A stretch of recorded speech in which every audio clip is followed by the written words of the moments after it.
Hi రా. వచ్చే వారం 19న 4 ఐపీఎస్ ఓపెన్ అవుతున్నాయి. సో ఒక పని చేద్దాం, 2 వీడియోస్ చేసి ఈ 4 ఐపీఎస్ కవర్ చేసేద్దాం. సో చెప్పైతే ఈ రోజు వీడియోలో ఏ 2 ఐపీఎస్ కవర్ చేయబోతున్నావు? ఫ్రెండ్స్, ఒకే రోజు 4 ఐపీఓస్ ఓపెన్ అవుతున్నాయంటే సెలెక్టివ్‌గానే అనాలిసిస్ చేస్తారా అని చెప్పి నాకు తెలుసు. ఎందుకంటే డబ్బులు కొంచెం లిమిటెడ్‌గా ఉంటాయి గదా! సో అన్నిట్లో అప్లై చేయడం దానికన్నా సెలెక్టివ్‌గా అనాలిసిస్ చేసుకొని మంచి ఐపీఓస్‌గా ఒకటో, రెండో పెట్టుకొని దానికే అప్లై చేద్దామని మీరు ఆలోచిస్తారని నాకు తెలుసు. అందుకనే ఇవాల్టి వీడియో అండ్ నెక్స్ట్ వీడియో కూడా కాన్సంట్రేషన్‌తో చూడండి. అనాలిసిస్ బాగా అర్థం చేసుకొని అండ్ మేము చెప్తుంది మీకు బాగా అర్థం చేసుకుంటే ఏ ఐపీఓ మీకు సూట్ అవుతుందనేది మీకు అర్థమైపోతుంది. అవును ఫ్రెండ్స్, ప్లీజ్ ఫాస్ట్గా లైక్ చేసి సబ్స్క్రైబ్ చేసేయండి. ఎందుకంటే నెక్స్ట్ కూడా చాలా ఐపీఎస్ వస్తున్నాయి కదా, అవన్నీ మిస్ అవ్వకూడదు కదా. మరి చేస్తారా? ఓకే రా, స్టార్ట్ చేయైతే.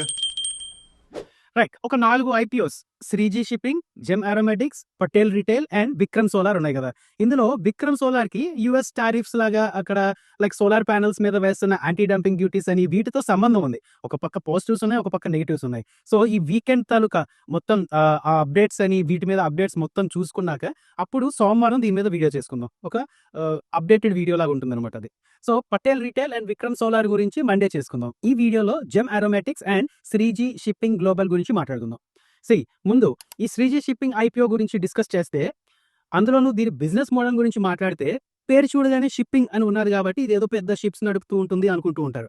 బట్ అది కథలో ఒక భాగం మాత్రమే. అసలైన విషయం ఏంటంటే ఈ కంపెనీ ఒక start to finish cargo helper. సింపుల్‌గా చెప్పాలంటే మీ దగ్గర ఒక పెద్ద ఫ్యాక్టరీ ఉందనుకోండి. మీరు ఫారెన్ నుంచి బొగ్గుని ఆర్ ఎల్స్ సాల్ట్‌ని ఇలాంటివి ఇంపోర్ట్ చేసుకుంటున్నారు. ఆ బొగ్గు తెచ్చే పెద్ద షిప్ సముద్రంలో పోర్ట్ దగ్గర ఆగుంటుంది కదా. ఇక్కడ నుంచి మీ ఫ్యాక్టరీకి ఆ బొగ్గును తేవాలంటే చాలా పనులుంటాయి. ఆ పనులను ఏ టు జెడ్ ఈ శ్రీజీ షిప్పింగ్ కంపెనీ చేస్తూ ఉంటుంది. ఓహో, అయితే కంటిన్యూస్గా వీళ్ళకి బిజినెస్ వస్తూనే ఉంటుందేమో అయితే. అవును, ఒకసారి స్టెప్ బై స్టెప్ అసలు వీళ్ళకి రెవెన్యూస్ ఎక్కడి నుంచి వస్తున్నాయో చెప్పారా? స్టెప్ బై స్టెప్ చూస్తే మన ప్రభాస్ ఛత్రపతిలో చేసిన పనే. పోర్ట్‌లో సరుకుని దించడం అండ్ ఎక్కించడం. మూవ్ కార్గో ఎట్ పోర్ట్స్ అంటారు దీన్ని. పెద్ద ఇంటర్నేషనల్ షిప్ పోర్ట్‌కి రాగానే అందులో ఉన్న లక్షల టన్నుల బొగ్గుని లేక సాల్ట్, మినరల్స్ ఇలాంటి వాటిని దించాలి కదా. ఆ పని వీళ్ళే చేస్తారు. దీనినే స్టీవ్ డోరింగ్ అని అంటారు. అంటే ప్రొఫెషనల్‌గా లోడింగ్ అండ్ అన్‌లోడింగ్ చేయడం. అలాగే సముద్రంలోనే ట్రాన్స్‌ఫర్. కొన్నిసార్లు ఏంటంటే పెద్ద షిప్ పోర్ట్‌లోకి రాలేదన్నమాట. ఆ హైట్ సరిపోక ఏంటంటే రాలేదు. అప్పుడు వీళ్ళ చిన్న చిన్న షిప్స్ బార్జెస్ అంటారు. వాటిని తీసుకువెళ్ళి సముద్రం మధ్యలో ఆ పెద్ద షిప్ పక్కన పెట్టి ఆ సరుకుని ఆ చిన్న షిప్స్‌లోకి లోడ్ చేస్తూ ఉంటారు. దీనినే షిప్ టు షిప్ ట్రాన్స్‌ఫర్ అని అంటారు. బేసికల్లీ పోర్ట్ దగ్గర ట్రాఫిక్ ఎక్కువున్నా, లేక ఆ పోర్ట్ డెప్త్ ఏదైతే ఉన్నదో అది పెద్ద షిప్స్‌కి సరిపోకపోయినా, లేక టైం వేస్ట్ చేయకన్నా త్వరగా అన్‌లోడ్ చేయాలి అనుకున్నా ఇలాంటి పనులు చేస్తూ ఉంటారు. నెక్స్ట్ సెకండ్, గోడౌన్ వరకు ట్రాన్స్‌పోర్ట్. అదే transport on land and sea. పోర్ట్‌లో సరుకు దించడం అయిపోయింది. ఇప్పుడు అది మీ ఫ్యాక్టరీకి రావాలి గదా. ఇక్కడే వీళ్ళ మెయిన్ స్ట్రెంత్ ఉన్నది. Sea and road transport. పోర్ట్‌లో దించిన సరుకుని వాళ్ళ సొంత చిన్న షిప్స్ అని వాటిలోనో, లేక సొంత ట్రక్స్ ఉన్నాయి వాటిలోనో లోడ్ చేసి డైరెక్ట్‌గా మీ ఫ్యాక్టరీ గోడౌన్ వరకు తీసుకొచ్చేస్తారు. అంటే port to factory full service package ఇస్తారనమాట. ఎవ్వరు టెన్షన్ పడాల్సిన అవసరం లేకుండా వాళ్ళే సర్వీసెస్ ఇచ్చుకుంటూ వెళ్ళిపోతుంటారు. నెక్స్ట్ థర్డ్, ఇవే కాకుండా రెంటింగ్ అవుట్ షిప్స్ అని, ఎక్విప్‌మెంట్ అని వీళ్ళకేంటంటే సొంత షిప్స్ అని, బార్జెస్ అని, టగ్స్ అని ఇలాంటివి ఉన్నాయి. అలాగే పెద్ద పెద్ద క్రేన్స్ అని, లోడర్స్ అని, ఎక్స్‌కవేటర్స్ అని ఇలాంటి హెవీ మెషినరీ కూడా ఉన్నదనమాట. సో అవి రెంట్స్‌కి ఇస్తుంటారు. ఆ డబ్బులు కూడా తీసుకుంటూ ఉంటారు. అయితే వీళ్ళ స్ట్రెంత్ ఏంటంటే వీళ్ళు ఒక చోటే పనిచేయరు. ఒక 20+ పోర్ట్స్‌లో వీళ్ళ ఆపరేషన్స్ ఉన్నాయి. అండ్ మోస్ట్ ఇంపార్టెంట్‌లీ వీళ్ళు ఎక్కువగా నాన్ మేజర్ పోర్ట్స్‌లో అంటే చిన్న చిన్న పోర్ట్స్ మీద ఫోకస్ చేస్తారు. ఎందుకంటే ఒక మేజర్ పోర్ట్, ఒక పెద్ద పోర్ట్ ఉంటే అక్కడ అదాని పోర్ట్స్ అని, లేకపోతే లాజిస్టిక్స్ అని ఇలాంటి వాళ్ళు ఎవరో పెద్ద పెద్ద ప్లేయర్స్ ఉంటారు కదా. సో కాంపిటీషన్ ఎక్కువ ఉంటుంది అక్కడ. ఇలాంటి నాన్ మేజర్ పోర్ట్స్ చిన్న చిన్న వాటిలో ఏంటంటే కాంపిటీషన్ తక్కువ ఉంటుంది. బిజినెస్ ఈజీగా వస్తుంది అని చెప్పి ఇక్కడ ఆపరేట్ చేస్తూ ఉంటారు. సో ఇది వాళ్ళ మెయిన్ స్మార్ట్ స్ట్రాటజీ అనుకోవచ్చు. అండ్ అలాగే ఇండియాలోనే కాదు, శ్రీలంక, వెస్ట్ ఆఫ్రికాలో కూడా వీళ్ళ పనులున్నాయన్నమాట. ఈ పాయింట్ బాగుందిరా. పెద్ద పెద్ద పోర్టులో అయితే చాలా కాంపిటీషన్ ఉంటుంది. అదే చిన్న పోర్టులో అయితే వీళ్ళకి నచ్చినట్టు చక్రం తిరిగేయచ్చు. అవును, అసలు వీళ్ళ కస్టమర్స్ ఎలాంటి వాళ్ళు? ఆయిల్ అండ్ గ్యాస్ అని, పవర్ ప్లాంట్స్‌కి బొగ్గు వస్తూ ఉంటది కదా. ఎఫ్ఎంసీజీ అని, కోల్ అని, మెటల్ కంపెనీస్ అని ఇలా పెద్ద పెద్ద ఇండస్ట్రీసే ఉన్నాయి. ఇందులో ఒక సూపర్ విషయం ఏంటంటే వీళ్ళ ఇన్‌కమ్‌లో 90% పైగా రిపీట్ కస్టమర్స్ నుంచే వస్తుంది. అంటే మేబీ వాళ్ళకి కాంపిటీషన్ అక్కడ లేకపోవచ్చు. లేదంటే అది ఇంకా ఎక్కువ అనాలిసిస్ చేయాలి. ఒకవేళ అదేం లేకుండా నార్మల్ అనుకుంటే వీళ్ళ సర్విస్ నచ్చి మళ్ళీ వీళ్ళ దగ్గరికే వస్తున్నట్టు అర్థం. సో వీళ్ళ సర్విస్ క్వాలిటీ అండ్ రిలయబిలిటీకి ఒక ప్రూఫ్ కిందనమాట. ఇంకొక విషయం, వీళ్ళు సరుకుని అన్‌లోడ్ చేసినందుకు, ట్రాన్స్‌పోర్ట్ చేసినందుకు ఇలా ప్రతి పనికి ఫీస్ ద్వారా రెవెన్యూస్ తీసుకోవడంతో పాటు, అంటే రెంట్‌కి కూడా ఫీస్ తీసుకుంటున్నారు కదా. దాంతో పాటు ఎక్స్‌ట్రాగా ఏంటంటే స్క్రాప్‌ని అమ్మడం, లేక మిగిలిన మెటీరియల్ అమ్మడం ఇలాంటి చిన్న చిన్న పనులు వాటి నుంచి కూడా ఇన్‌కమ్ అనేది జనరేట్ చేస్తూ ఉంటారు. ఓకే, అర్థమైంది. ఇంట్రెస్టింగ్ గానే ఉంది. అయితే ఒకసారి ఐపీఓ బేసిక్ డీటెయిల్స్ చెప్పారా? బేసిక్ డీటెయిల్స్‌లా ఐపీఓ డేట్స్‌లా ముందు చూద్దాం. ఆగస్ట్ 19 నుంచి 21 వరకు ఓపెన్‌లో ఉంటుంది. 240 నుంచి 252 price band. Lot size 58 shares. So, minimum ఒక లాట్ కొనాలి అంటే 14,616 రూపీస్ ఉండాలి. అండ్ కంపెనీ ఈ ఐపీఓ ద్వారా 410 క్రోర్స్ రైజ్ చేస్తుంది. అండ్ ఇందులో గుడ్ న్యూస్ ఏంటంటే మొత్తం ఫ్రెష్ ఇష్యూ. ఓ, ఫ్రెష్ ఇష్యూ అంటే అసలు దేనికి వాడతారు వీళ్ళు డబ్బులు? ఇది చాలా క్రిటికల్ క్వశ్చన్. వీళ్ళు ఈ 251 క్రోర్స్‌లో ఒక 61%కి పైగా అంటే ఒక 220 క్రోర్స్ అలాగా పెద్ద పెద్ద సరుకులు తెచ్చే షిప్స్‌ని అంటే super max dry bulk carriers అంటున్నారు. వాటిని కొనడానికి యూజ్ చేస్తున్నారనమాట. సో, ఎక్స్‌పాన్షన్ లాగే లెక్క. అండ్ ఇంకొక 23 క్రోర్స్ కొన్ని చిన్న చిన్న అప్పులు తీర్చుకుంటున్నారు వీళ్ళు. ఓ, సో క్యాపెక్స్ పెడుతున్నారంటే ఫ్యూచర్లో గ్రో అయ్యే ఛాన్సెస్ ఉన్నట్టే కదా. అవును, అసలు వీళ్ళు ఫైనాన్షియల్స్ ఎలా ఉన్నాయి? బిజినెస్ గ్రో అవుతుందా? ప్రాఫిట్లోనే ఉన్నారు అసలు వీళ్ళు? హా! ఇక్కడ కొంచెం జాగ్రత్తగా గమనించండి. ఒక సూపర్ ట్విస్ట్ ఉన్నది. అబ్జర్వ్ చేయాల్సిన ట్విస్ట్. వీళ్ళ తాలూకా రెవెన్యూస్‌లా చూస్తే 2023 మార్చ్‌కి 827 క్రోర్స్, 31 మార్చ్ 2024కి 736 అండ్ 2025 మార్చ్‌కి 610 క్రోర్స్. సో, రెవెన్యూస్ ఫాలో అవుతున్నాయి. గుర్తుంటది కదా! రెవెన్యూస్ ఫాలో అవుతున్నాయి. అయితే రెవెన్యూస్ ఫాలో అవుతున్నాయి కాబట్టి ఇంక అంతా నెగెటివా అంటే అలా కూడా కాదు. మనకి as an investor, equity investor మనకి కావాల్సిందేంటి? ఈపీఎస్. మనకి ఈక్విటీ మెయింటైన్ అవుతుందా లేదా? సో, నెట్ ప్రాఫిట్స్ పెరుగుతున్నాయా లేదా? అలా చూసుకుంటే వీళ్ళ ప్రాఫిట్ ఆఫ్టర్ టాక్స్ 118 క్రోర్స్ నుంచి 124 నుంచి 141 వెళ్ళింది. సో, అంటే ఇక్కడ కొంచెం జాగ్రత్తగా ఉండాలనమాట. ఎందుకంటే మేబీ రెవెన్యూస్ తగ్గుతున్నా సరే ప్రాఫిట్స్ ఏదోలా చూపించి ఐపీఓలోకి వచ్చేద్దాం అనుకోవచ్చు. లేదంటే రెవెన్యూస్ తగ్గుతుంటే అంటే బిజినెస్ అక్కడ తగ్గుతున్నా సరే వీళ్ళు ఎఫిషియన్సీ పెంచుకుంటూ ప్రాఫిట్స్ పెంచుకుంటూ ఉండొచ్చు. సో, రేపొద్దున బిజినెస్ వాల్యూమ్స్ పెరిగితే ఎఫిషియన్సీ ఎలాగో పెంచుకున్నారు కాబట్టి ఇంకా ఎక్కువ ప్రాఫిట్స్ రావచ్చు. సో, ఇవన్నీ అనాలిసిస్ చేస్తూ ఉండాలి. రైట్. వీళ్ళ టోటల్ బారోయింగ్స్ పరంగా చూస్తే 175 క్రోర్స్ ముందు ఉండేది. తర్వాత ఇప్పుడు 256 క్రోర్స్ వరకు వెళ్ళింది. వీళ్ళ తాలూకా పీఈ ప్రీ ఐపీఓ పీఈలా చూస్తే 26 అండ్ ఆర్ఓసీఈలా చూస్తే 28, ఆర్ఓఈలా చూస్తే 43. ఊపింగ్ 43 చాలా ఎక్కువ. ప్రైస్ టు బుక్ వాల్యూ వచ్చేస్తే ఒక 10.76 విచ్ ఇస్ హై. అంటే ఇది క్యాపిటల్ ఇంటెన్సివ్ బిజినెస్ కాబట్టి కొంచెం ఎక్కువ ఉంటూ ఉంటుంది. స్ట్రెంగ్త్ అండ్ వీక్నెస్ గురించి ఒకసారి తెలుసుకుంటే ఇంకా బాగా అర్థమవుతుంది కదా కంపెనీ గురించి. సో ఫస్ట్ స్ట్రెంగ్త్ నుంచి స్టార్ట్ చేయరా? కీ స్ట్రెంగ్త్స్‌లో చెప్పాలి అంటే ఒకటి ఇందాక మనం చూసిన ఆర్ఓఈ చాలా ఎక్కువ ఉన్నది. 2 వీళ్ళు integrated logistics player, one stop solution.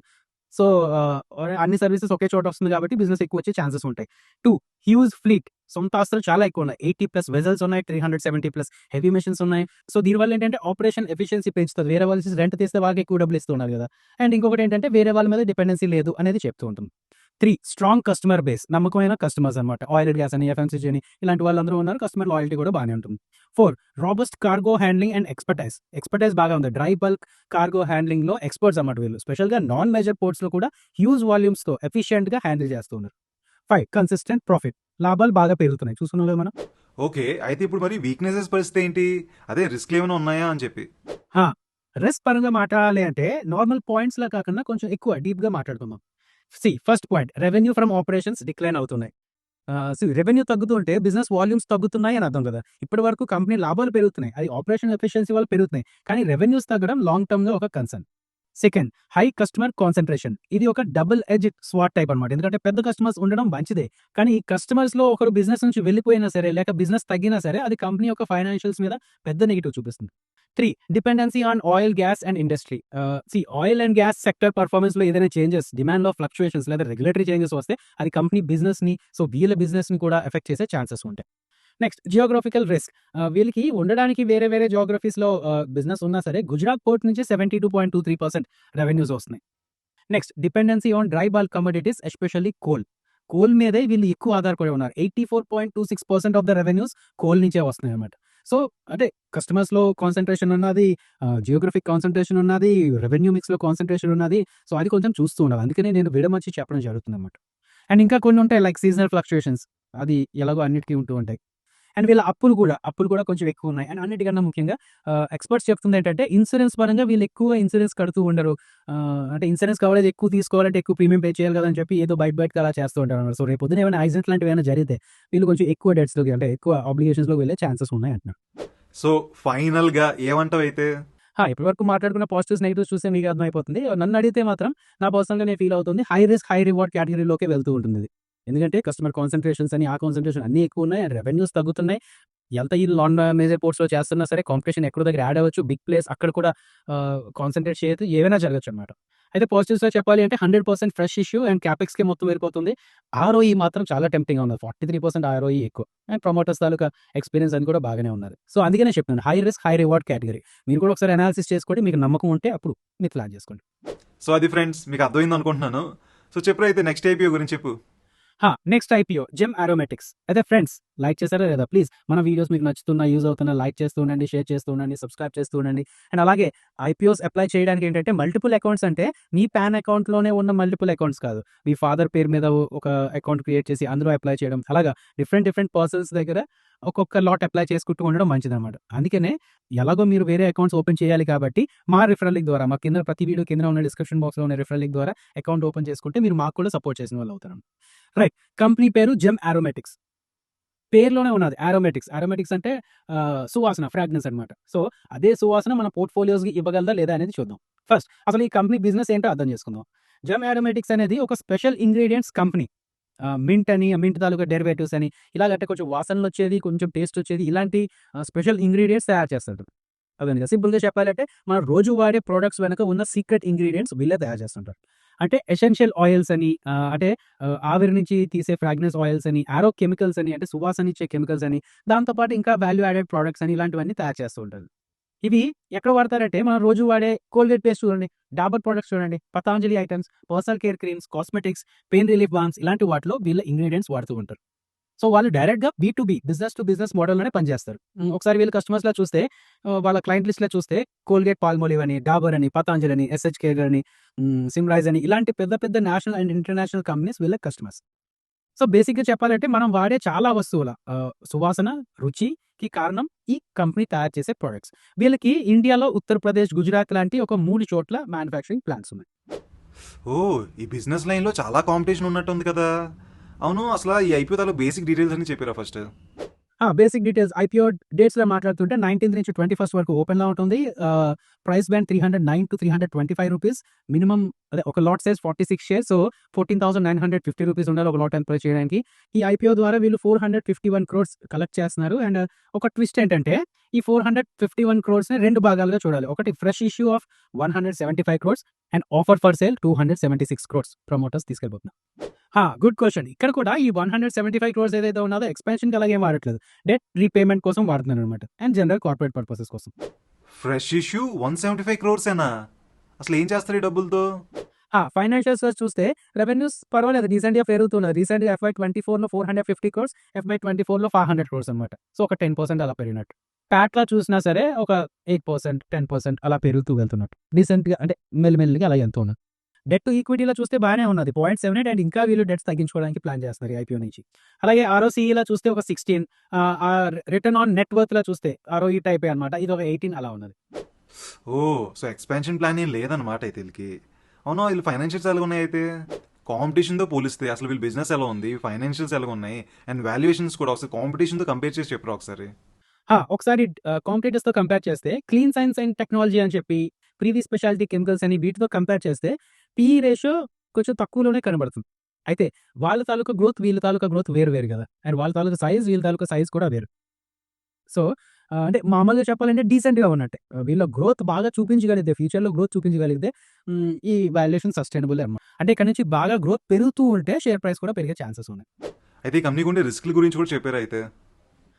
రిస్క్‌లో చెప్పాలి అంటే హై ప్రమోటర్ సెల్లింగ్ ఇది ఒక బిగ్గెస్ట్ కన్సర్న్. ఎందుకంటే 60% కన్నా ఎక్కువ ప్రమోటర్స్ డబ్బులు వెళ్ళిపోతున్నాయన్నమాట. అండ్ సెకండ్ చెప్పాలంటే స్లో ప్రాఫిట్ గ్రోత్. ఇందాక మనం చూసాం కదా! రెవెన్యూ స్లోగా గ్రో అవుతుంది. ప్రాఫిట్ కూడా గ్రో అవుతుంది. అండ్ రెవెన్యూ గ్రోత్ కన్నా స్లోగా ప్రాఫిట్ గ్రో అవ్వడం కొంచెం మార్జిన్స్ మీద ప్రెషర్‌ని ఇండికేట్ చేస్తుంది. అండ్ థర్డ్ ఈ ఐపీఓ మనీ కూడా గ్రోత్ కోసం కాదు. వాళ్ళు ఫ్రెష్ ఇష్యూ కొంత ఉంచినా సరే అది డెట్ రీపేమెంట్ కోసమే వాడుతున్నారనమాట. 4 క్లయింట్ కాన్సంట్రేషన్. వాళ్ళ బిజినెస్ పెద్ద పెద్ద క్లయింట్స్ మీద డిపెండ్ అయ్యి ఉంటుంది. ఒకవేళ అందులో నుంచి ఎవరో ఒకరో ఇద్దరో తప్పుకుంటే ఫైనాన్షియల్స్ డిస్టర్బ్ అయ్యే ఛాన్సెస్ ఉంటాయి. ఓకే, సో ఫైనల్గా ఏమంటావైతే? ఫ్రెండ్స్ ఇందాక చెప్పింది, ఇప్పుడు చెప్పింది మీరు గుర్తుపెట్టుకోవాల్సింది ఏంటంటే ఇవేమీ డైరెక్ట్ ఫైనాన్షియల్ అడ్వైజర్స్ కాదు. మీ అనాలిసిస్ కోసం మేము ఇస్తున్న కంటెంట్ అనమాట. సో, మేము సెబీ రిజిస్టర్డ్ అనలిస్ట్ కూడా కాదు. అండ్ ఇవన్నీ ఎడ్యుకేషన్ అండ్ ఇన్ఫర్మేషన్ పర్పస్ కోసమే. మీ ఓన్ అనాలిసిస్ చేసుకోండి. లేదంటే సెబీ రిజిస్టర్డ్ అడ్వైజర్ అయినా కలండి. నన్ను అడిగితే ప్రమోటర్స్ ఎక్కువగా సెల్ చేస్తున్నారు. Slow profit growth and revenue growth తక్కువ ఉంది. రెవెన్యూ కన్నా ప్రాఫిట్ గ్రోత్ తక్కువ ఉన్నది. అండ్ ఈ ఐపీఓ మనీ కూడా ఫ్యూచర్ ఎక్స్పాన్షన్స్ కోసం ఏం వాడట్లేదు. అయితే కొంచెం పాజిటివ్స్‌లో చెప్పాలంటే స్పెషాలిటీ ఇంగ్రీడియెంట్స్ సెక్టర్ అనేది కొంచెం డిమాండ్‌లో ఉన్నది. అండ్ చైనా +1 స్ట్రాటజీ అని ఇలాంటివి కూడా యాడ్ అవుతూ ఉన్నాయన్నమాట. సో, ఇప్పటి వరకు ఈ స్పెషాలిటీ కెమికల్ సెక్టర్స్ ఇలాంటివన్నీ ఒకసారి పెరగడం, ఒకసారి పడడం ఇలాంటివి అవుతూ ఉన్నది. So, chemical sector, speciality chemical sector or speciality ingredient సెక్టర్స్‌లో రివైవల్ రావచ్చు. అలాగే ఈ కంపెనీ ప్రాఫిట్స్‌లో కూడా రివైవల్ రావచ్చు అనే స్పెక్యులేషన్ ఆర్ అనాలిసిస్ మీ దగ్గర ఉండాలి. అప్పుడు మాత్రమే అప్లై చేయడం బెస్ట్. ఏదైనా సరే గ్రో అయితే అవ్వాలండి. వాల్యుయేషన్స్ పరంగా చూసినా, బిజినెస్ పరంగా చూసినా, ఇండస్ట్రీ పరంగా చూసినా సరే ఇక్కడి నుంచి అన్నీ గ్రో అవుతూ వెళ్తూ ఉండాలి. తప్పదు. సో అది ఫ్రెండ్స్, ఈ 2 ఐపీఓ గురించి మీకు పూర్తిగా అర్థమైంది అనుకుంటున్నాను. అండ్ అలాగే ఇంకో 2 రోజుల్లో ఇంకో మిగిలిన 2 ఐపీఓస్ ఉన్నాయి కదా, దాన్ని కూడా మేము కవర్ చేయబోతున్నాం. సో అది మిస్ అవ్వకూడదు అంటే వెంటనే సబ్స్క్రైబ్ బటన్ మీద క్లిక్ చేసి పక్కన నుండి బెల్ నోటిఫికేషన్ ఆన్ చేసుకున్నారనుకోండి, మీరు 2 రోజులు అలా వీడియో పెట్టగానే మీకు నోటిఫికేషన్ వచ్చేస్తుంది. ఆ 2 వీడియోసే కాదండి, ఇంకా చాలా వీడియోస్ రాబోతున్నాయి ఫ్యూచర్లో. సో అవన్నీ కూడా మిస్ అవ్వకుండా ఉంటారు. అలాగే మీరు లైక్లు, షేర్లు, కామెంట్లు చేస్తుంటే మాకు ఇంకా ప్రోత్సాహంగా ఉంటుంది. మేము ఇంకా మంచి మంచి వీడియోస్ చేస్తూ ఉంటాం. చేస్తారా లైక్లు, షేర్లు? మరి మళ్ళీ కలుద్దాం అయితే. బాయ్ అయితే.